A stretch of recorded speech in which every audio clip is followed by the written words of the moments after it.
Hi friends, myself Pawan Kalyan.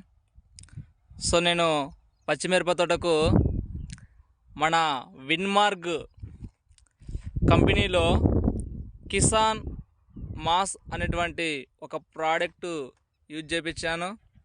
So 3 ఎకరాలకు 3 Kisan mass వాడిచ్చాను. So చూడండి మన యొక్క కంపెనీ యొక్క రిజల్ట్ ఎలా ఉన్నాయో చూడండి ఒకసారి. సో బ్రాంచెస్ మాత్రం ఎక్సలెంట్, ఫుల్ చెప్పుకోలేనంత విధంగా ఉంది. ఇంకోటి ఏంటంటే కాపు కూడా అలాగే మనది బాగా కాసుకుంటూ వస్తూ ఉంది. వచ్చినటువంటి కిసాన్ మాస్ను వీళ్ళకు ఒక రౌండ్ ఇచ్చాను, మనది నమ్మకంతో వాడారు. Best of best result. Thank you my lord Mahesh Degala sir గారికి హృదయపూర్వక నమస్కారములు.